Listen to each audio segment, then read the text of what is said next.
Assalamualaikum warahmatullahi wabarakatuh.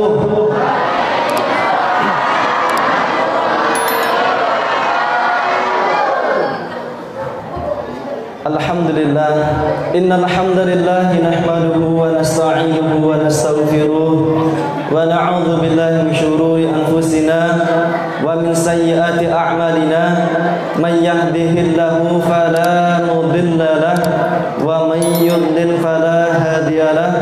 Asyhadu an la ilaha illallah wa asyhadu anna Muhammadan 'abduhu wa rasuluh la nabiyya wa la rasula ba'dahu. Qala Allah Ta'ala fil Qur'anil Karim ba'da an a'udzu billahi minasy syaithanir rajim. Ya ayyuhalladzina amanu taqullaha haqqa tuqatih wa la tamutunna illa wa antum muslimun. Wa qala Rasulullah sallallahu alaihi wa ala alihi wa ashabihi wa sallam, ittaqillaha haitsuma kunta wa atbi'is sayyi'atan hasanatan tamhuha wa khaliqin nas bi khuluqin hasanin. Amma ba'd. Adik-adik yang di samping tiang semuanya maju di sini. Adik-adik yang umurnya belum genap 10 tahun atau belum genap 15 tahun duduk di depan Ustaz sini.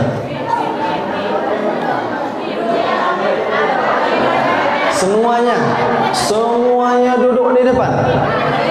Mari duduk di depan.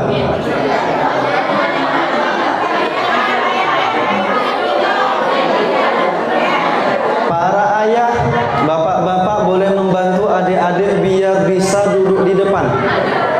Para bunda biar adik-adik di depan bisa dibantu.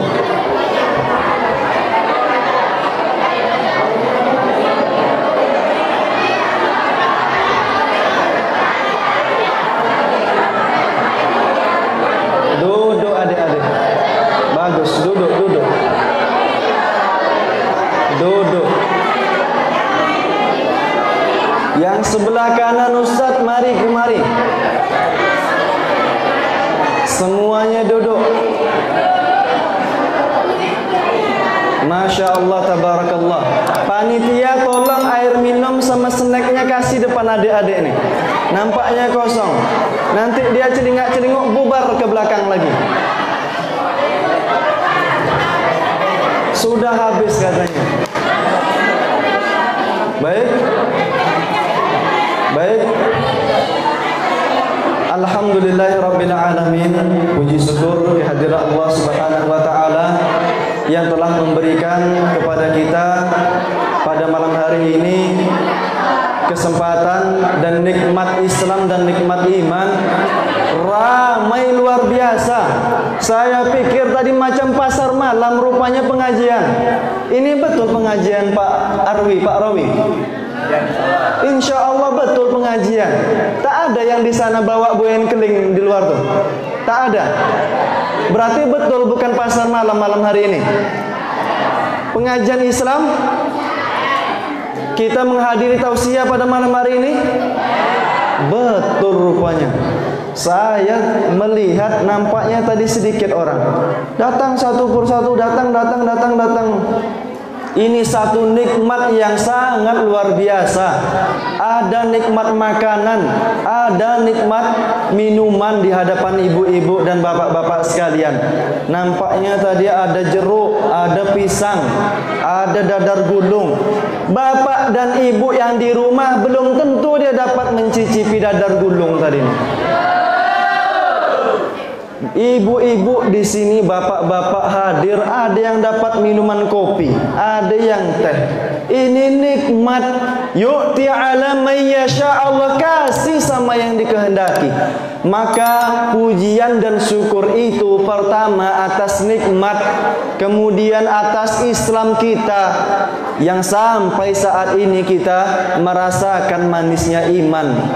Salawat serta salam senantiasa tersanjungkan kepada baginda Nabi besar Muhammad sallallahu alaihi wa ala alihi wa ashabihi wasallam, kepada keluarganya, kepada para sahabat, kepada muridnya, para sahabat, kepada imamul a'immah, para imam empat mazhab, dan kepada seluruh imam kaum muslimin dan rakyat muslim yang senantiasa menjadikan Al-Quran dan As-Sunnah sebagai pegangan di dalam kehidupannya. Semoga kemudian dengan kita bersolawat kepadanya menjadi sebab kita kelak ditunggu oleh Rasulullah di Telaga Al-Kautsar, telaga yang mempunyai sekian ratus daripada mata air, yang saat itu barang siapa man syariba minhu, yang minum dari Telaga Al-Kautsar kelak, fala yadma abadan, tidak akan pernah haus selamanya. Surat ini telah diceritakan oleh Allah Subhanahu wa taala di dalam Al-Qur'an. Adik-adik, ada yang hafal surat Al-Kautsar? Ada yang hafal? Yang hafal maju. Yang hafal maju. Yang hafal? Adik yang hafal surat Al-Kautsar maju. Yang hafal surat Al-Kautsar, atau Ustaz tunjuk. Oh, ada adik putri maju. Adik yang putri maju, boleh. Atau ustadz yang memilih, ustadz yang pilih, adik yang berbaju merah hati, maju ke depan. Baca Al-Quran surat Al-Kautsar. Pakai mic. Pakai. Bismillahirrahmanirrahim. Inna a'tainakal kautsar, fasholli li rabbika wanhar. Inna shani'aka huwal abtar. Masya Allah. Adek, sini bentar. Adek, silakan dapat aqua botol. Tadi di situ nampaknya aqua gelas. Kameramen boleh dokumentasi. Masya Allah, sudah membaca satu surat walaupun paling pendek, namun keberanian perlu diapresiasi, walaupun dengan sebotol aqua gelas atau aqua botol. Alhamdulillah. Silakan duduk. Terima kasih.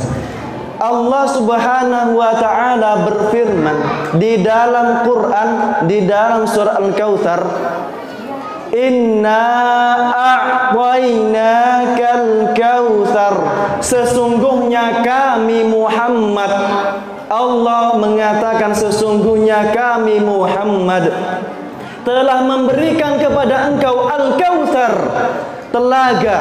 Fasholli li rabbika wanhar, maka kerjakanlah salat, fanhar, dan kemudian berudhiyalah, atau bahasa Indonesia berkurbanlah di yaumul idhul adha. Inna syani'aka huwal abtar, orang yang mengolok engkau Muhammad, mengatakan engkau tidak punya anak laki-laki sampai besar, mengatakan engkau putus, sesungguhnya mereka yang telah putus. Pada malam hari ini kita akan bercerita tentang kecintaan Nabi Muhammad SAW kepada seorang yang dinamakan umat Islam. Kecintaan Nabi Muhammad kepada siapa?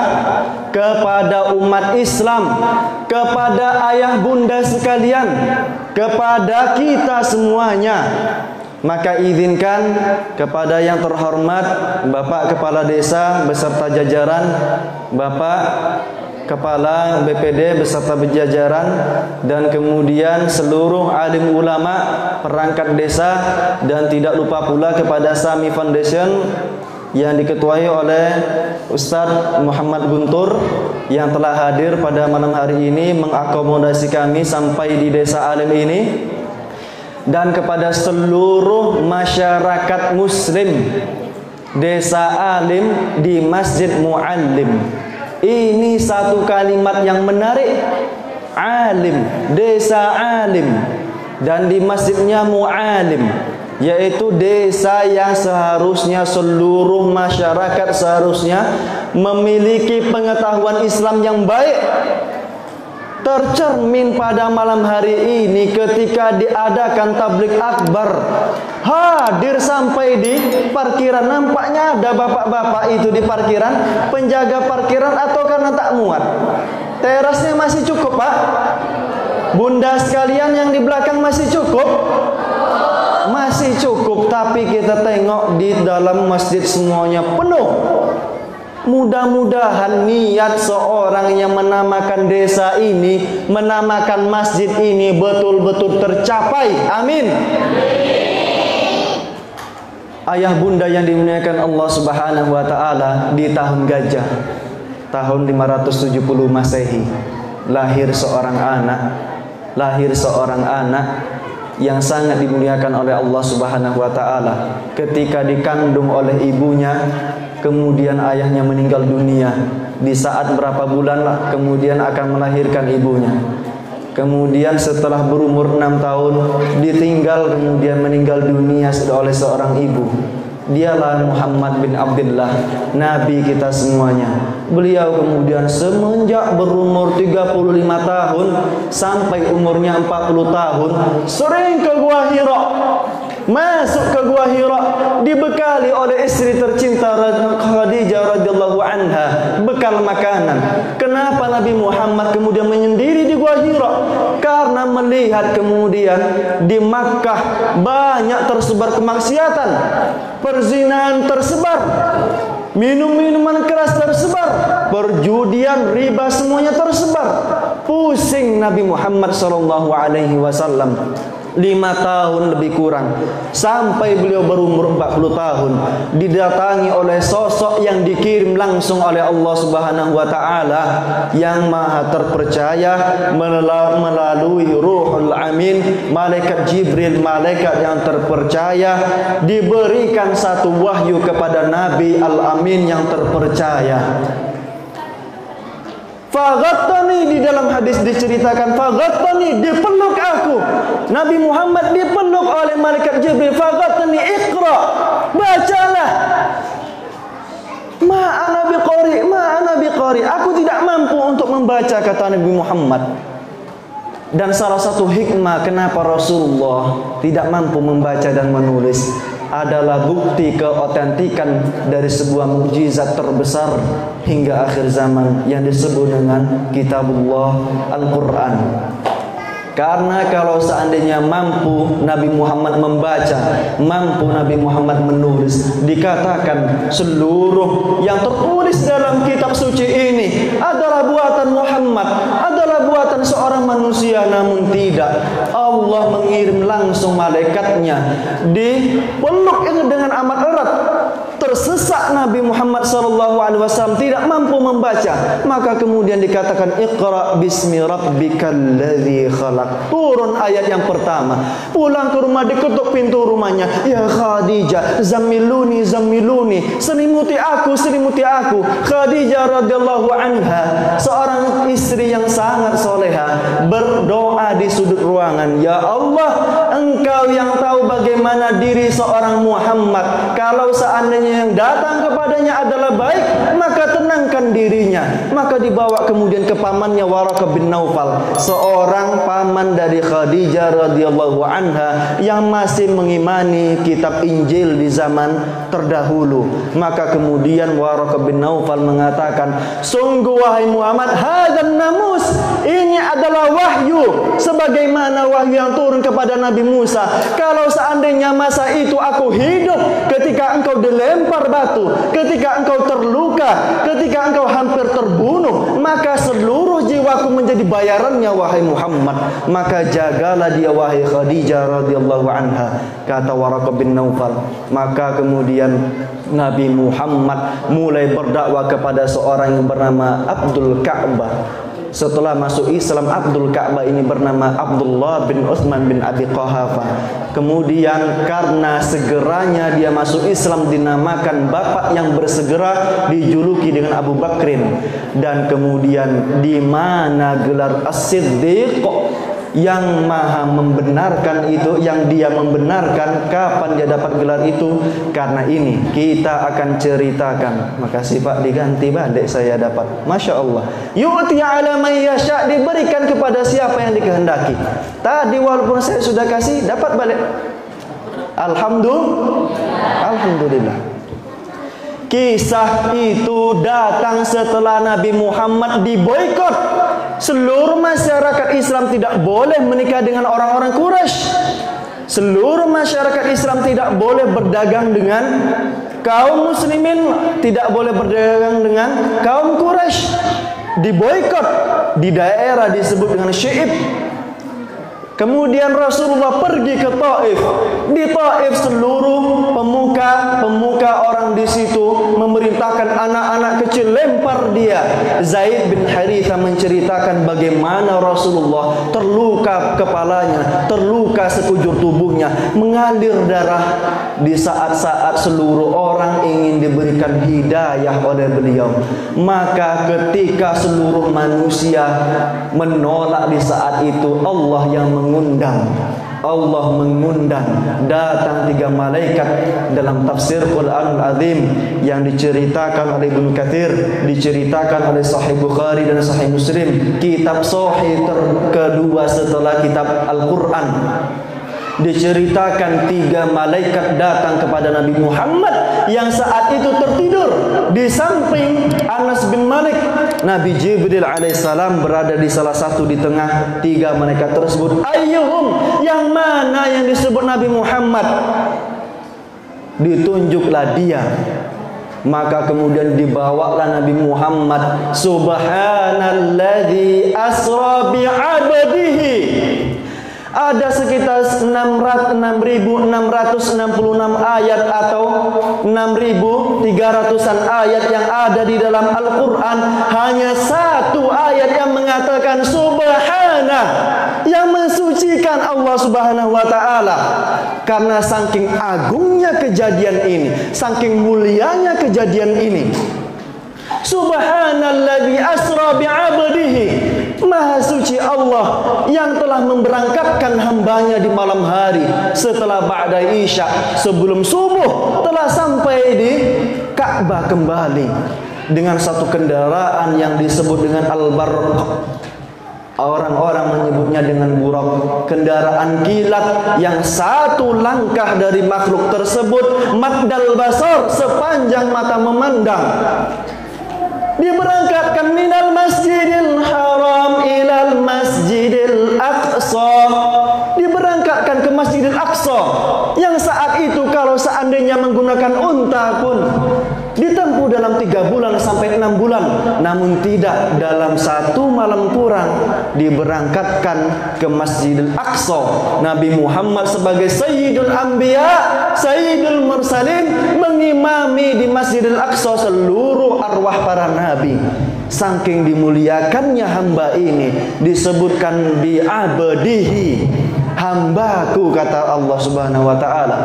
Dan kemudian dihibur untuk menjemput satu risalah yang kelak menjadi perhatian kita hingga saat ini. Diberangkatkan ke langit pertama, diketuk pintu langit pertama. Man anta, siapa engkau?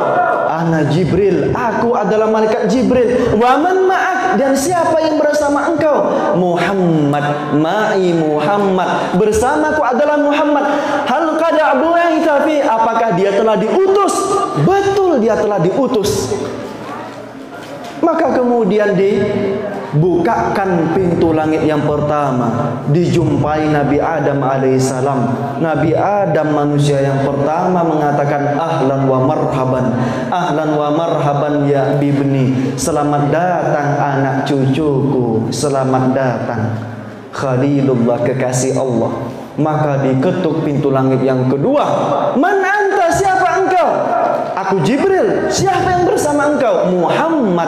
Semua pintu-pintu langit terbuka ketika Muhammad di dunia tertolak, ketika dia diboikot, ketika di Taif dakwanya tertolak. Allah membukakan pintu-pintu langit bagi Nabi Muhammad. Di langit yang kedua berjumpa Nabi Isa alaihissalam yang sampai saat ini masih hidup, yang kelak akan Allah turunkan di Damaskus, di Masjid Al-Jami', yang saat itu kelak beliau akan turun di sisi kanan dan kirinya malaikat yang beliau diberikan tugas untuk memenggal kepala Dajjal laknatullah yang sebentar lagi tidak lama akan keluar. Di langit yang ketiga begitu pula dibukakan. Di langit yang ketiga, di langit yang keenam berjumpa dengan Khalilullah Ibrahim alaihissalam. Dikatakan selamat datang wahai anak dan cucuku, karena Nabi Muhammad adalah keturunan Nabi Ismail alaihissalam. Dibukakan pintu langit yang ketujuh, malaikat membukakannya dan kemudian bertemu dengan Nabi Musa alaihissalam. Nabi Musa punya kerajaan yang amat luar biasa, ditempatkan oleh Allah di tempat yang sungguh tinggi. Namun beliau mengatakan, lam adun, aku tidak menyangka kelak ada seorang nabi yang melewati daripada tempatku berada saat ini dan kemudian tembus sampai ke Sidratul Muntaha. Allah kemudian menyingkap tabirnya dan memberikan fa'auha ilaihi wahyan, maka diberikan wahyu kepada Nabi Muhammad sallallahu alaihi wasallam. Setelah turun ke Nabi Musa alaihissalam, Nabi Musa mengatakan, ya Muhammad, wahai Muhammad, ma'ahida ilaik wa ila ummatik, apa yang telah diwahyukan kepadamu dan kepada umatmu. Nabi Muhammad mengatakan, khamsina solatan, 50 waktu solat, 50 bagi 24, 25 sampai 30 menit. Artinya seharusnya Bapak Ibu sekalian, adik-adik sekalian, setiap setengah jam sekali harus solat. Maka Nabi Musa mengatakan, ya Muhammad, fa inna ummatak lam tastati, sesungguhnya umatmu tidak akan mampu Muhammad. Hum adu'afa, mereka orang yang lemah, ajsadahum, diri mereka lemah, tubuh mereka lemah, absarum, mata mereka kecil, sipit, telinga mereka lemah. Kami dulu ketika di Hadramaut di Yaman Selatan, ketika masih berguru dengan Syekh Dr. Talib bin Umar bin Haidar Al-Kathiri, ketua Rabita Ahlul Hadis di Yaman Selatan, dan kemudian kepada Syekh Muhammad bin Salim bin Mubarak bin Sa'idan, direktur daripada Markas Wadi Hadramaut, dan kami juga berguru dengan Syekh Akram Asban sebagai salah satu mufti di Hadramaut. Di sana jumpa orang-orang Ethiopia, jumpa orang Sudan, jumpa orang Mesir, jumpa orang Arab, jumpa orang Malaysia, orang Indonesia. Dan tahukah ayah bunda yang paling kecil, yang paling pesek, mohon maaf kami katakan kalau ibunda sekalian ada yang pesek, ayah sekalian, yang paling memang agak tidak mancung gitu ya, mungkin agak bahasanya halus sedikit, yang tidak mancung, yang paling kecil badannya orang Indonesia, orang Malaysia, semua mereka sekalipun Ethiopia. Mama kami dulu sering mengatakan, makanlah nak, kalau tak makan jangan salahkan mama, nanti badanmu seperti orang Ethiopia. Kemudian kami masih tak tahu Ethiopia macam mana, mama bilang Ethiopia terus. Setelah kami belajar ke Yaman di bawah Jazirah Arab, di situ berjumpa dengan orang Ethiopia, teman kami sekelas namanya Anwar. Memang betul orang Ethiopia rupanya orangnya kurus, hitam, macam balung lid. Tinggal balung sama kulit, kalau orang Jawa mungkin paham tuh. Tinggal tulang sama kulit saja. Tapi orangnya pun tetap lebih tinggi daripada orang Indonesia. Mereka sedepah, kaumku wahai Muhammad, kata Nabi Musa, mereka sedepah. Dan kaum orangnya sehasta, pendek-pendek, kecil-kecil, tak mampu melakukan 50 waktu itu. Falyukhaffif anka wa an ummatik. Pergi balik Nabi Muhammad minta keringanan sama Rabbul Izzah, Maha memiliki kemuliaan. Maka kemudian Nabi Muhammad bolak-balik jadi 40, jadi 30, jadi 20, jadi 10, jadi 5. Ketika jadi 5, Nabi Musa tetap mengatakan, ummatak lam tastati ya Muhammad, umatmu tidak mungkin mungkin mau, tidak mungkin bisa melakukan 5 waktu sholat itu. Tidak mungkin bisa. Mereka lemah, wahai Muhammad. Ketika kemudian kembali ke hadirat Allah Subhanahu wa taala, Allah mengatakan labbaik wa sa'daik, selamat datang dan dengan kebahagiaanmu mintalah apa yang engkau akan minta, wahai Nabi Muhammad. Maka Nabi Muhammad mengatakan, wahai Allah, umatku umat yang kecil, mereka lemah, kami meminta diskon 5 waktu ini, kurangi lagi. Dan kemudian Allah Subhanahu wa taala mengatakan, ya Muhammad, fa inna bi kulli hasanatin bi asyri amthaliha. Wahai Muhammad, sesungguhnya 1 waktu salat itu aku lipat gandakan dengan 10 kebaikan. Artinya 50 waktu salat telah dikurangi jumlah waktunya, namun pahala esensinya, inti dari pahala tetap didapatkan oleh bapak ibu kita semuanya sebanyak 50 waktu sholat. Begitu kemudian dia masuk ke masjid, dilipat gandakan menjadi 27 derajat sholatnya. 50 kali 27 dikalikan sebanyak 700 kali lipat, dan ila ad'afi katsirah. Nabi Muhammad membawa satu misi saat itu yang setiap amal syariat langsung Allah mengatakan, ya ayyuhalladzina amanu kutiba alaikumus siyam. Diwajibkan tentang puasa. Allah turunkan ayat. Namun mengapa sholat ini harus Nabi Muhammad yang menjemput sampai ke Sidratul Muntaha, bertemu dengan Rabbul Izzah Jalla Jalaluh, bertemu dengan Allah Subhanahu wa taala? Karena di situ hiburan bagi seluruh rakyat Islam yang diboikot, yang ditolak mentah-mentah orang-orang kafir Quraisy, diberikan kesempatan untuk kemudian bertemu setiap 5 kali di dalam sehari dengan Allah Subhanahu wa taala, menguatkan jiwa mereka sebagai bashar, sebagai seorang manusia. Jauh diberangkatkan. Maka kemudian setelah meninggal dunia Rasulullah, beberapa waktu sebelum meninggal dunia, masa-masa sebelum meninggal dunia Rasulullah SAW, lihat bagaimana kecintaan beliau kepada umatnya. Lihat bagaimana kecintaan beliau kepada umat Islam. Datang 3 sahabat, Al-Mughirah bin Syu'bah, Abdullah bin Mas'ud, Hudzaifah bin Yaman, datang ke hadapan Bunda Aisyah radhiyallahu anha. Ya Aisyah, kaifa salatu Rasulillah sallallahu alaihi wasallam? Bagaimana salatnya Rasulullah sallallahu alaihi wasallam? Bagaimana salatnya Rasulullah? Kemudian Bunda Aisyah radhiyallahu anha menjawab dengan kalimat yang sungguh amat luar biasa. La tas'al, jangan tanya.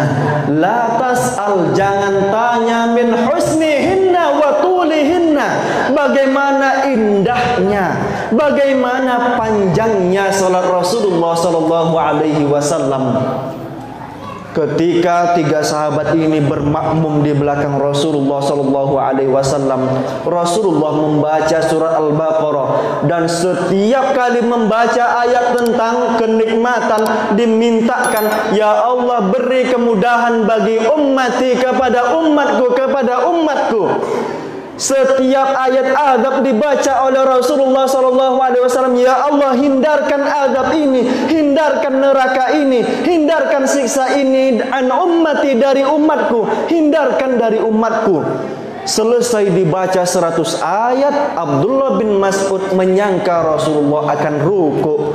Ternyata lewat 100 ayat sampai 286 ayat, selesai Al-Baqarah 2 juz lebih. Tidak juga ruku, disambung dengan Ali Imran. Ketika disambung dengan Ali Imran, mungkin 100 ayat saja akan ruku. Selesai 200 ayat dari Ali Imran, tidak juga ruku Rasulullah SAW. Disambung dengan surat An-Nisa, surat An-Nisa, selesai 176 ayat, 5 juz 4 halaman selesai oleh Rasulullah SAW. Saking Masya Allah luar biasa indah dan panjangnya, selalu dimintakan oleh cintanya kepada umat. Ya Allah, ada kebaikan datangkan kepada umatku. Ya Allah, ada siksaan jauhkan dari umatku. Besoknya 3 sahabat ini tidak ikut lagi bermakmum kepada Rasulullah karena panjangnya sholat Rasulullah SAW. Bukan hanya karena panjangnya dan malas, namun mereka ingin segera memberitahu kepada para sahabat yang lainnya bagaimana sholat Rasulullah. Dan ketika itu Bunda Aisyah radhiyallahu anha bertanya kepada Rasulullah, "Ya Rasulullah, kakimu retak-retak, uratnya nampak semuanya. Kakinya bukan retak-retak karena perjalanan jauh, namun karena lamanya berdiri sholat. Mengapa ya Rasulullah? Mengapa engkau melakukan sholat sampai selama ini ya Rasulullah? Alam takun maksuman, bukankah engkau telah dijaga dari kemaksiatan wahai Rasulullah? Alam takun makmunan, bukankah engkau telah dijamin masuk ke jannah firdaus wahai Rasulullah?"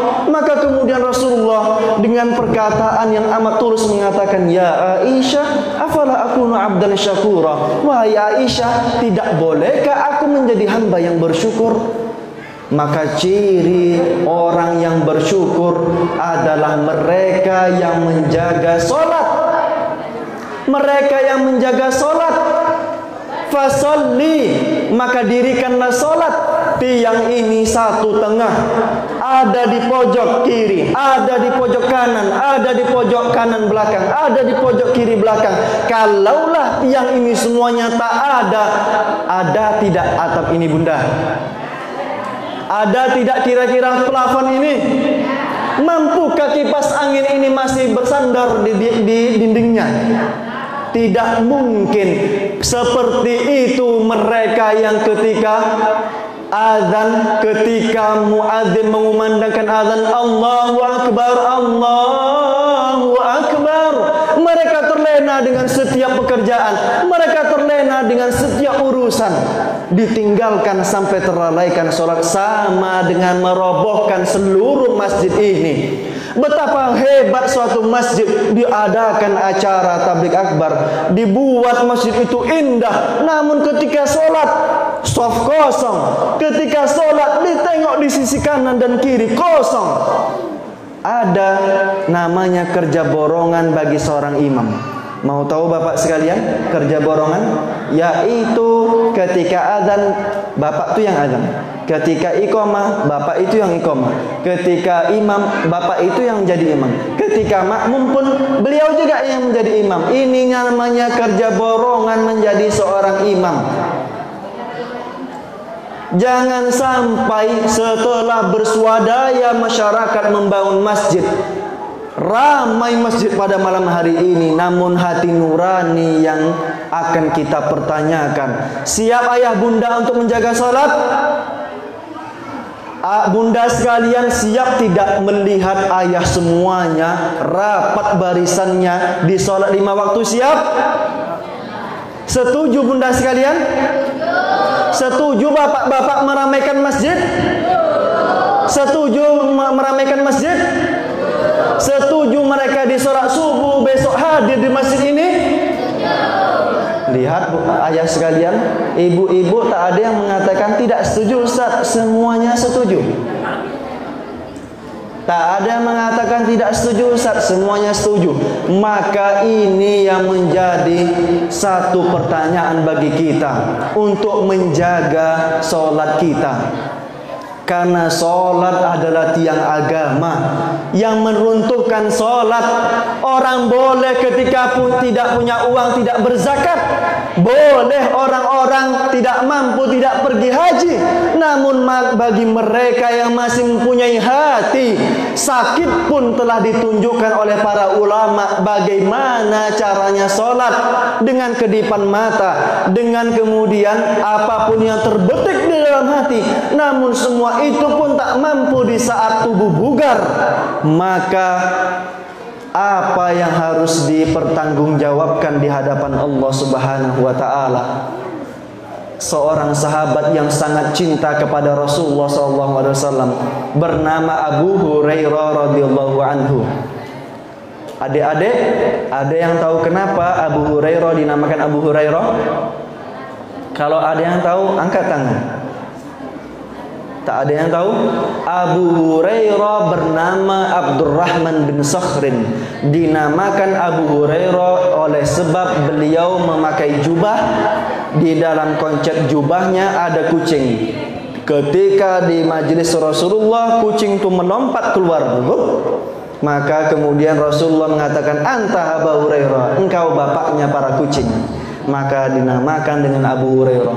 Abu Hurairah orang yang terlambat masuk Islam, orang yang terlambat mengenal Allah dan Rasulnya. Namun setelah masuk Islam dia sadar Abu Bakar As-Siddiq telah duluan masuk Islam, Umar bin Khattab telah duluan masuk Islam, Utsman bin Affan telah duluan masuk Islam. Aku harus mengejar bagaimana aku bisa dekat dengan Rasulullah. Maka tidak ada tempat keluar daripada rumah Rasulullah melainkan ada Abu Hurairah di situ. Dicatat bagaimana jalannya Rasulullah, dicatat bagaimana minumnya Rasulullah, dicatat bagaimana makannya Rasulullah, dicatat bagaimana Rasulullah melangkah dan tersenyum, dicatat semuanya. Sampailah beliau menjadi seorang perawi terbanyak di kalangan para sahabat, 5.200 hadis yang diriwayatkan oleh Abu Hurairah radhiyallahu anhu. Suatu ketika Abu Hurairah yang biasanya sholat di sebelah kanan, imam di sini ada Abu Hurairah, dilihat dengan mata yang cekung, matanya hitam, badannya kurus, sempoyongan. Maka ditanyakan kepada Abu Hurairah, "Ya Abu Hurairah, tidak makankah engkau? Ngapa macam ini badanmu?" Maka kemudian dikatakan, "Ya Rasulullah, kalau seandainya saat ini engkau menyerukan untuk jihad fisabilillah, untuk memerangi orang kafir, maka aku akan berdiri bersamamu wahai Rasulullah. Aku seperti ini karena aku rindu ya Rasulullah. Aku rindu kepadamu wahai Rasulullah. Di saat malam telah tiba, aku menunggu pagi agar berjumpa dengan engkau di salat fajar wahai Rasulullah. Ketika di siang hari, aku menunggu di malam hari untuk bertemu denganmu di maghrib dan isya wahai Rasulullah. Dan ketika ada makanan di depanku, aku tak sanggup untuk menyuapkan makanan. Aku takut di saat aku menelan makanan itu, aku meninggal dunia dan tidak lagi melihat engkau wahai Rasulullah." Cintanya seorang sahabat kepada Rasulullah SAW. Bunda tahu ada satu kisah seorang wanita datang di hadapan Rasulullah dan para sahabat membawa jeruk. Malam hari ini saya tengok ada jeruk tadi. Di samping Pak Rawi ada Pak? Oh, ada di pojok. Ada jeruk dibawa oleh wanita tersebut. Lihat bagaimana Rasulullah lembut hatinya. Sekalipun orang-orang memusuhinya, dilempari dengan batu, terluka dipukul oleh Ibnu Qam'ah ketika perang Uhud, sampai dirasakan hingga sakratul maut. Namun Rasulullah SAW ketika didatangi oleh seorang wanita membawa jeruk, dibukalah kulitnya oleh Rasulullah, dimakan satu persatu, dimakan habis satu buah, dimakan buah yang kedua, yang ketiga, yang keempat, habis seluruhnya. Berlalulah wanita tersebut dengan senyum yang mengembang, sumringah kalau orang Jawa bilang, sumringah. Tuh mbak-mbak di belakang ada yang senyumnya sumringah nampaknya, lebar senyumnya. Ditinggalkan Rasulullah oleh para sahabat, oleh wanita yang memberikan jeruk tersebut. Para sahabat bertanya, "Wahai Rasulullah, biasanya engkau kalau ada makanan pasti membagikan ke sebelah kananmu, bagikan ke sebelah kirimu kepada para sahabatmu. Namun kenapa wanita ini membawa jeruk tidak engkau kasih kepada kami?" Maka Rasulullah dengan jawaban yang sangat indah mengatakan, "Ketahuilah para sahabatku, seorang wanita tersebut telah datang di hadapan kita membawa jeruk. Jeruk itu aku habiskan karena jeruk itu sangat masam. Jeruk itu sangat masam. Kalau seandainya aku bagi sama engkau Abu Bakar, aku bagi sama engkau Umar bin Khattab, engkau tahu ini asam, engkau bunuh wanita ini gara-gara asamnya jeruk dikasih ke Rasulullah. Namun aku habiskan agar engkau semuanya tidak mencaci maki seorang wanita tersebut." Azizun alaihi ma'anittum. Berat penderitaan Rasulullah ketika menyerukan dakwah Islam. Tidak dapat berkorban, beliau pikirkan. Ketika tidak tahu bagaimana melakukan ibadah, beliau tunjukkan. Ketika manusia menyekutukan Allah, beliau tunjukkan bagaimana mentauhidkan Allah. Ketika ada seorang sahabat yang terpukul, beliau bantu bangkit bagaimana mendapatkan kemuliaan. Harisun alaikum bil mu'minina raufur rahim. At-Taubah 127. Harisun alaikum, sangat ingin mendapatkan hidayah bagi seluruh umat Islam. Bil mu'minina raufur rahim, dan setiap orang mukmin mendapatkan kelembutan dari Rasulullah sallallahu alaihi wasallam. Suatu ketika Rasulullah mengatakan, "Ishtaqtu 'alal ikhwani." Aku rindu kepada saudaraku. Para sahabat mengatakan, "Ya Rasulullah, alasna ikhwanuk, bukankah kami adalah sahabatmu, adalah saudaramu wahai Rasulullah?" "Lastum ikhwani, bukan kalian sebagai saudaraku. Walakinnakum ashabi, akan tetapi kalian adalah sahabatku.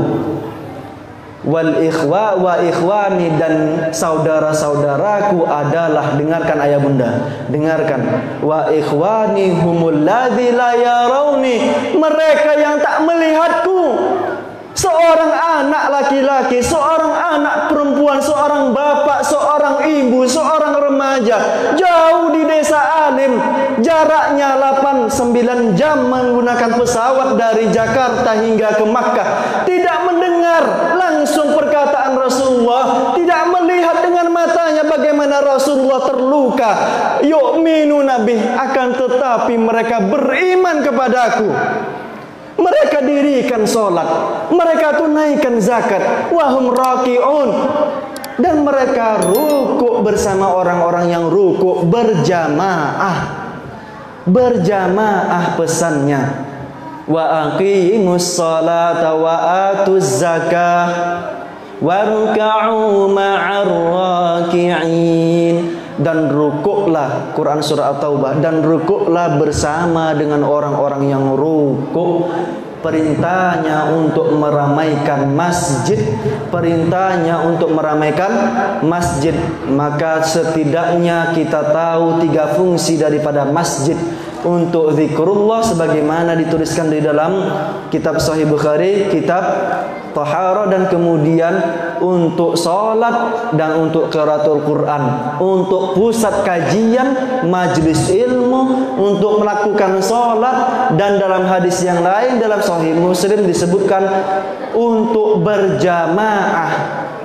Didirikan satu menara, seorang muadzin, seorang pengurus masjid, untuk dapat melihat mana dapur-dapur di desa Alim ini yang tak berasap, mana mereka yang tidak makan. Tak berasap bukan berarti kalau berasap orang itu kebakaran, tidak. Namun melihat adakah ibu-ibu, bapak-bapak yang masih tidak berasap rumah-rumahnya gara-gara dia tidak ada makanan. Fungsi masjid salah satu melihat bagaimana kebersamaan kaum muslimin, saling membantu, bukan menjadi golonganku. Mereka yang punya tetangga, yang tetangganya ja'i wa huwa syabi', dan dia adalah seorang yang kenyang dengan rezeki pada hari itu. Dia dapat tidur pula sedangkan tetangganya dalam keadaan susah. Sedangkan Rasulullah senantiasa membagikan apapun yang diminta oleh para sahabat, apapun yang harus diberikan kepada umat Islam, seluruh jiwa raganya dikorbankan. Lihat bagaimana kisah-kisah yang terakhir kehidupan Rasulullah. Fadl bin Abbas membawakan wudhu terakhir Rasulullah SAW di saat sakaratul maut. Rasulullah kepalanya di atas pangkuan paha Aisyah radhiyallahu anha. Di sampingnya ada Fatimah Az-Zahra. Di sampingnya ada Ali bin Abi Thalib. Namun di saat malaikat Jibril turun dan disabut nyawanya oleh malaikat maut, malaikat Jibril memalingkan wajahnya. "Ya Jibril, atubghil alayya, apakah engkau benci kepadaku wahai Jibril? Kenapa engkau palingkan? Apakah seperti ini wahai Jibril sakitnya kematian?" Disebutkan turun Ali Imran 185, kullu nafsin dha'iqatul maut, setiap yang bernyawa pasti meneguk, merasakan kematian, sakaratul maut yang amat pedih. Kalau seperti ini wahai Jibril, kalau seandainya seperti ini, dan jikalau Allah perkenankan, mintakan kepada Allah sakitnya seluruh sakaratul maut ummati, maka timpakan kepadaku. Diminta oleh Rasulullah agar kemudian setiap ayah bunda teringankan sakitnya kematian nantinya. Maka kemudian bagaimana Jibril alaihissalam di saat Rasulullah menaiki mimbar dengan keilmuan Jibril alaihissalam tentang cintanya Rasulullah kepada para sahabat, kepada kaum muslimin, mengatakan, ya Rasulullah bu'dan, wahai Rasulullah bu'dan. Ba'id itu jauh artinya, tapi bu'dan itu amat jauh. Sungguh celaka wahai Nabi Muhammad, sungguh celaka liman dzukirta indahu falam yusalli ilaik, mereka yang disebut namamu di sisinya falam yusalli ilaik, tidak memberikan salawat kepada engkau wahai Muhammad, sungguh celaka, kata malaikat Jibril. Maka Nabi Muhammad mengatakan amin, amin, amin, sampai undakan yang ketiga sebelum memberikan khutbah kepada seluruh kaum muslimin. Bu'dan, sallu ala nabi, sallu ala nabi, Allahumma salli ala nabiyyina Muhammad wa ala ali Muhammad. Cinta beliau kepada Nabi Muhammad, cinta kita seharusnya lebih besar dibanding cinta beliau kepada kita. Umar bin Khattab di dalam hadis Kitabul Iman nomor 14 datang kepada Rasulullah, ya Rasulullah, la anta ahabba ilayya min kulli syai' illa nafsi. Ya Rasulullah, engkau aku cintai dibandingkan seluruh apapun di muka bumi ini kecuali diriku. Namun Rasulullah mengatakan, la ya Umar, tidak wahai Umar, fa wallazi nafsi biyadihi, sungguh yang jiwaku berada genggaman tangan Allah Subhanahu wa taala. Al-an ya Umar, sekarang wahai Umar, hatta akunu, sampai aku, ahabba ilaika min nafsik, sampai aku lebih engkau cintai dibandingkan dirimu sendiri. Umar bin Khattab seorang sahabat yang hebat, tidak mengatakan, oh ya nanti Rasulullah aku pikir-pikir lagi, nanti aku lebih cinta diriku apa engkau ya Rasulullah. Tidak, langsung mengatakan di saat itu juga, ya Rasulullah, al-an, sekarang ya Rasulullah, la anta, sungguh engkau wahai Rasulullah, ahabbu ilayya min nafsi, engkau sungguh aku cintai melebihi apapun di dunia ini, termasuk diriku sendiri wahai Rasulullah. Sekarang ya Umar, baru keimananmu sempurna. Ketika masjid didirikan, mereka menyempurnakan sholatnya, baru sempurna iman seseorang. Ketika saf-saf sholat ini mulai ramai marak dengan sholat jamaah 5 waktu, sempurna.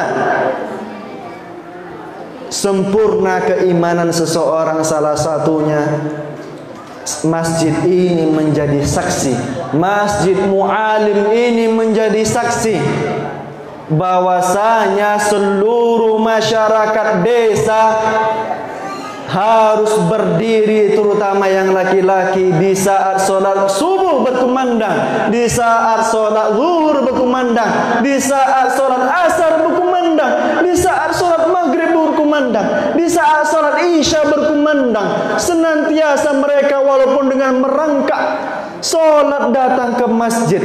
Dulu kami mempunyai seorang guru bernama Abdul Malik Az-Zubaidi.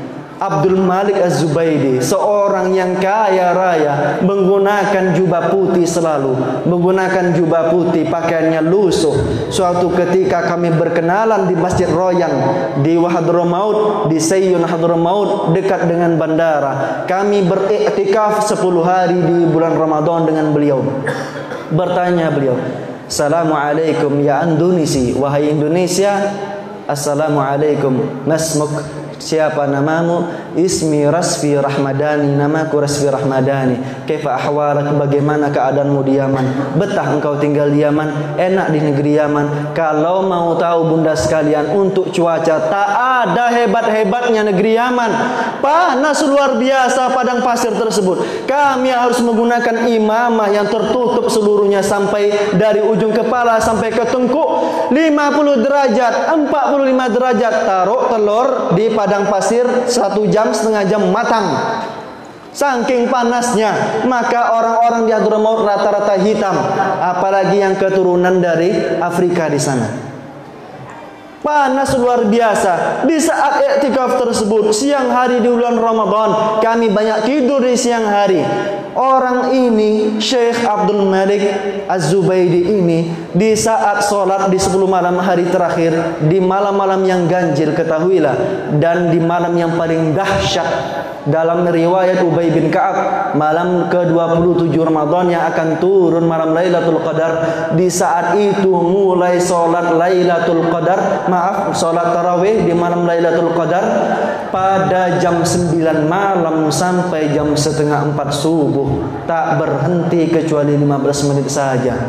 Imamnya ada 3-4 orang bergantian, selesai sekian juz pada malam hari itu. Orang-orang Indonesia setelah sholat satu jam lamanya, 1 rakaat, 2 rakaat sampai 2 jam lamanya terkapar duduk. Syekh itu masih berdiri. Kenapa Syekh engkau masih berdiri? Orang-orang alim mengatakan, kami berdiri bukan dengan jasad engkau wahai anak muda, berdiri dengan jasadmu, namun kami berdiri dengan keimanan kami. Sholat semenjak jam 12 malam, jam 11 malam, di malam-malam yang ganjil, khusus di malam 27 dari ba'da isya, kami makan malam bersama masyayikh para ulama yang lainnya sampai menjelang subuh, baru selesai langsung sahur pada malam 27 itu. Begitu mereka. Syekh ini kemudian memberikan satu hadiah yang amat menarik bagi kami orang Indonesia. Kami dengarkan kabar beliau telah meninggal dunia. Beliau seorang yang membuktikan keimanan. Beliau adalah seorang yang puasa Daud, sehari puasa, besok tidak, sehari puasa, besok tidak. Lebih dari 15 tahun tak ada yang tahu beliau melakukan ini kecuali orang terdekat.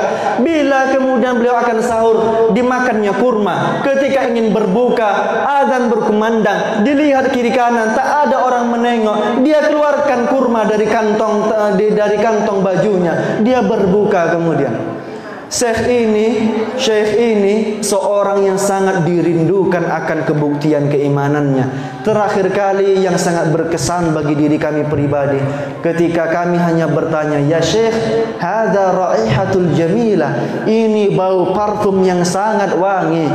Parfum dari mana? Hadza ishtaraitu min Dubai, aku beli dari Dubai ini. Aku beli dari Dubai ya bunayya, wahai anakku tersayang, aku beli dari Dubai. Hanya bertanya seperti itu. Hada jib, coba kamu pakaikan, disemprot ke badan kami. Setelah berakhir 10 hari terakhir bulan Ramadan, masuk ke Idul Fitri sebelum kami pulang tahun lalu ke Indonesia, sekitar bulan Syawal akhir kami pulang ke Indonesia tahun lalu. Beliau datang kepada kami di soft kedua dan di soft pertama. Datang tiba-tiba, hadza jib laka, ini untuk kamu. Ya Syekh, ma haqqi hadza, ini bukan hakku ya Syekh. Parfum itu kalau kami sebutkan harganya jutaan. Percaya bunda, ada harga jutaan. Parfum itu diambil dari oud, satu benda yang sangat harum di tanah Arab, dan dicampur dengan satu lagi bernama anbar. Zat dari ikan paus diambil dicampur dengan oud tersebut, menjadi wangi yang sangat luar biasa. Hanya disemprot sekali 2 kali, tercium sungguh luar biasa. Syekh itu kemudian tidak lama meninggal dunia. Terbukti akan keimanannya. Seorang yang ketika mendapati di desanya telah azan berkumandang, dan beliau dengan uzurnya, lambat jalannya, melihat saf salat telah dimulai, takbir telah dikumandangkan, terlambat untuk takbiratul ihram, maka beliau pergi jauh di masjid yang belum memulai salat untuk duduk bersama imam takbiratul ihram. Karena takbiratul ihram kalau dikerjakan 40 hari kata Rasulullah, maka bara'atun minan nifaq, akan terbebas seorang muslim dari kemunafikan. Wa bara'atun minan nar, akan terbebas dari api neraka. Syekh itu senantiasa melakukan sampai belasan tahun di akhir-akhir hayatnya. Ibadallah, para bunda dan ayah sekalian, ini kisah seorang manusia, ini kisah seorang Nabi Muhammad. Yuk, kalau sama-sama muslim kita, yuk ramaikan sof-sof salat.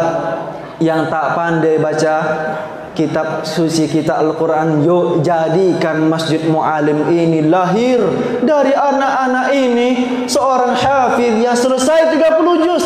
Dari anak-anak ini selesai kitab Umdatul Ahkam, selesai kitab Sahih Bukhari Muslim, selesai kitab Bulughul Maram, yang kelak kalau seandainya dia di Mesir teringat, aku dulu belajar mulanya Al-Quran dari Masjid Mu'alim, aku dulu dari desa alim belajar di Masjid Mu'alim. Anak yang melanjutkan ke Mesir, anak yang melanjutkan di Makkah Al-Mukarramah, anak yang melanjutkan ke Masjid Nabawi, anak yang melanjutkan ke Cambridge University yang ada di Eropa, anak yang melanjutkan ke Amerika di Harvard University. Mereka terngiang kelak dari desa alim ini, masjid alim ini, dari pusat kajian, dari orang-orang yang berjamaah kelak menjadi pemimpin di setiap bangsa.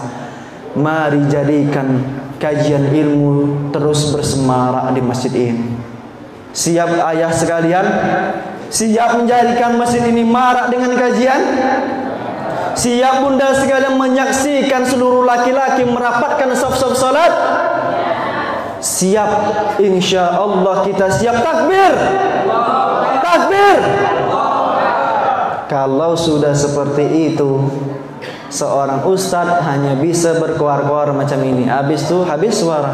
Yang bisa mengajak daripada ayah bunda sekalian seluruh aparat masjid, seluruh bunda sekalian, nampak ayahnya di solatnya di rumah, nampak kemudian bapaknya sholat di rumah, katakan, Pak, sholat di masjid, yang sholat di perempuan, yang di rumah adalah perempuan. Kalau bapak masih sholat di rumah, kami kasih mukena sama bapak nanti. Kasih tahu sama bapak seperti itu. Kalau ingin sholat bersama istri nanti ketika hujan, ketika di sholat duha, boleh berjamaah? Boleh, kata para ulama dalam kitab Matan Abi Syija, dalam kitab usul fikih Abdul Wahab Khalaf. Maka di situ kalau ingin berjamaah dengan istri di qiyamul lail, di saat Rabbul Izzah turun ke langit dunia bertanya, "May yad'uni astajib lahu?" Yang berdoa kepadaku di malam hari ini, kata Allah, aku berikan ijabah kepadanya. "May yas'alni u'tiyalahu." Yang meminta apapun kepadaku, aku berikan kepadanya. "May yastaghfiruni," yang meminta ampun kepadaku, banyak dosanya dulu ketika hidup di dunia, di masa muda, ughfir lahu, aku ampuni dia. Ini Bapak Ibu sekalian, tausiah ceramah pada malam hari ini.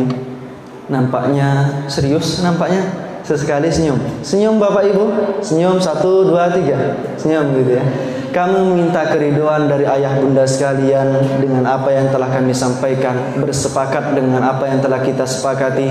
Mudah-mudahan ridho dengan setiap perkataan yang benar datang dari Allah dan Rasulnya. Ada kesalahan datang dari diri kami pribadi. Ada jarum yang patah jangan simpan dalam peti. Ada kata yang salah jangan dibawa sampai mati. Gitu ya ayah bunda. Kalau nanti melihat saya terdampar gara-gara hujan, terdampar gara-gara ban bocor di desa alim, hendaknya ayah bunda melihat kejadian itu memanggil saya. Ini ustadz yang dulu pernah di masjid Mu'alim, boleh saya kemudian menumpang berteduh di rumah ayah bunda sekalian? Boleh ayah bunda? Boleh. Nanti kalau seandainya saya lewat, ini masjid Mu'alim, saya ingat dulu pernah ngisi di sini. Kalau masih ingat dengan saya, mudah-mudahan masih ingat, boleh saya bernumpang teduh? Alhamdulillah. Kita tutup pada malam hari ini dengan doa kifaratul majlis. Allahumma salli ala nabiyyina Muhammad wa ala ali Muhammad wa barik ala Muhammad wa ala ali Muhammad kama barakta ala ali Ibrahim innaka Hamidum Majid. Subhanaka rabbana rabbil izzati. Ya Allah ya Rahman ya Rahim. Allahumma ighfir lana dhunubana wa liwalidina warhamhuma kama rabbawna shighara. Allahumma ighfir lana dhunubana warhamhuma wa liwalidina warhamhuma kama rabbawna shighara. Rabbana hab lana min azwajina wa dhurriyyatina qurrata a'yun waj'alna lil muttaqina imama. Allahumma la tad'alna fi maqamina hadha dhanban illa ghafartah wala hamman illa farajtah wala hajatan min hawaijid dunya wal akhirah illa qadaitah wala maridan illa syafaita wala waba'an illa rafa'ta wala mayitan illa rahimta wala musafiran illa wasalta. Rabbana atina fid dunya hasanah wa fil akhirati hasanah wa qina adzaban nar walhamdulillahi rabbil alamin wa sallallahu ala nabiyyina Muhammad wa ala ali Muhammad wa billahi taufiq wal hidayah. Wassalamualaikum warahmatullahi wabarakatuh.